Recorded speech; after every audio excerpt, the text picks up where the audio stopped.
gente, Elia, tudo bom? Hoje vou falar sobre o livro A Bibliotecária de Auschwitz, que vai contar a história da Dita, que é uma menina responsável por cuidar de 8 livros num campo de concentração, obviamente em Auschwitz. Esse é um livro baseado em histórias reais. A história real é que realmente tinha uma menina que era responsável por guardar esses livros, por esconder esses livros num período de aula, porque as aulas também eram proibidas, mas rolava aula no campo de concentração em Auschwitz, que era, sei lá, um dos mais cruéis campos que tinham, além do outro que eu esqueci o nome, que as pessoas trabalhavam até exaustão, elas trabalhavam basicamente até morrerem. Em Auschwitz também não era diferente, e aqui a gente vai conhecer um pouco da organização do trabalho dos judeus, além das experiências que o Mengele fazia com gêmeos e com outras crianças e com outras coisas que ele gostaria de estudar. Em Auschwitz a gente vai conhecer um campo familiar, que é um campo que era permitido ter crianças, e isso era uma coisa muito estranha, e na verdade eles tinham esse campo só para as instituições humanitárias olharem e achar que eles estavam sendo não tão cruéis com os prisioneiros de guerra. Essa história de ficção mistura muito a realidade, então eu vou falar primeiro da história da ficção do livro. A gente tinha o Bloco 31, um bloco organizado pelo Fred Hirsch, e o Fred cuidava da juventude judaica. Ele já fazia isso antes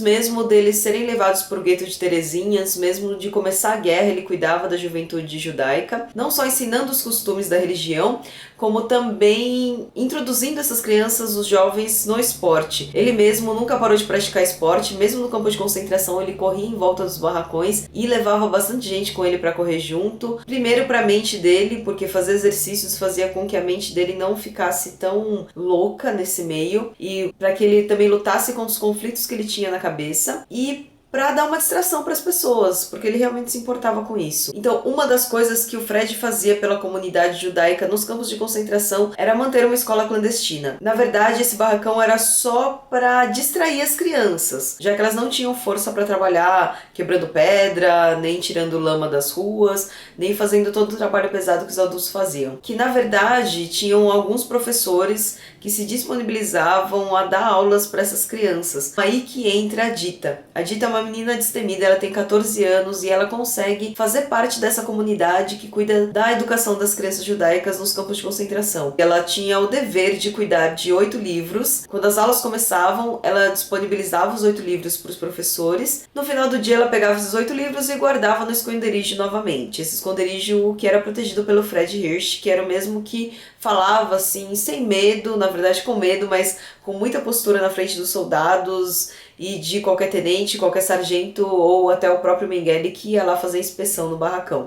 A ênfase aqui é para o campo familiar. Então a gente conhece assim como as camas eram escolhidas, o que acontecia quando chegava mais gente naqueles trens, como eles se acomodavam. Quando ela fala assim dos barracões, a gente fica extremamente... Eu fiquei assim, senti aquele abafado, aquela galera tossindo no fundo, a cama de palha, dificuldade de dormir com os bichinhos mexendo assim, pulga, piolho, percevejo. Naquelas camas de palha tinha muito bicho, o calor abafado, tanto é que em alguns momentos elas preferem passar o frio lá fora do barracão do que ficar dentro dos quartos com toda aquela doença, sabe, pairando assim, enfim. Essa coisa me agoniou um pouco nos barracões. E o lance da Dita ficar com muito medo do Mengele, e o Mengele tá sempre presente, rondando, a sensação de ter sempre alguém te vigiando, sempre alguém que tá olhando ali, esperando, porque muitas pessoas denunciavam outras pra às vezes ganhar um pedaço de pão, às vezes ganhar um pouco mais de sopa no almoço.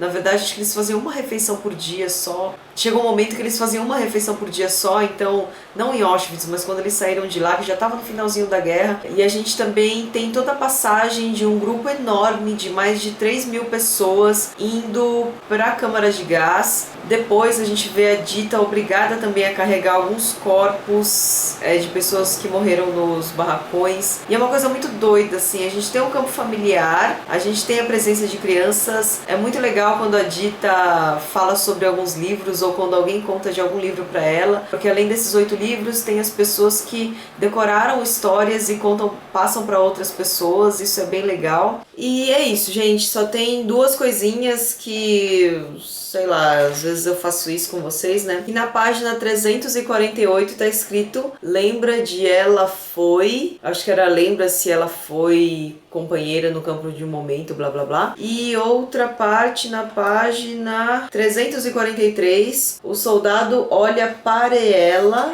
acho que é o soldado olha para ela. Comecei a reparar nisso no finalzinho, mas vocês sabem como isso me incomoda um pouco. E é isso. Espero que vocês tenham gostado, se inscrevam no meu canal, dê um curtir, escrevam aí pra mim e até o próximo vídeo.